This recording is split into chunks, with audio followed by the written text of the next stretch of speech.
আর মাত্র কয়েকটা দিন নিউ ইয়ারের। গার্লফ্রেন্ড, ওয়াইফ কাদেরকে কি গিফট প্ল্যান করছেন? এত চমৎকার প্যাকেজিংয়ে যদি একটা লিপস্টিক বক্স গিফট করে ফেলেন, মন্দ হতো না, তাই না?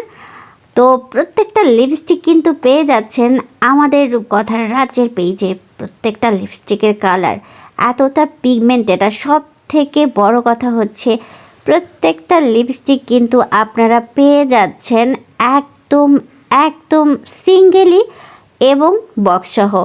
যারা সিঙ্গেল করে নিতে চান, ধরেন অনেকগুলো কম্বো সাজিয়ে নিতে চান, সিঙ্গেল শুধু একটা কালারের লিপস্টিক নিতে চান, সেভাবেও নিতে পারবেন। পার পিস মাত্র 150 টাকা করে পড়বে। আর যদি বক্স সহ নিতে চান তাহলে কিন্তু আরও রিজনেবল প্রাইসে পুরো 8 সেটের একটা লিপস্টিকের বক্স গিফট করে ফেলতে পারেন। এবং প্রত্যেকটা লিপস্টিক, ও মাই গড, এতটা ময়েশ্চারাইজ রাখবে ঠোঁটকে, এতটা পিগমেন্টেড, কি বলবো। তো এখনও দেরি কেন? নিউ ইয়ারের গিফট হিসাবে এরকম একটা লিপস্টিক বক্স গিফট করে ফেলুন না। আর যদি শুধু একটা নিতে চান তাহলেও কিন্তু যোগাযোগ করতে পারেন মাত্র 150 টাকায়। রূপকথার রাজ্যের সাথেই থাকুন।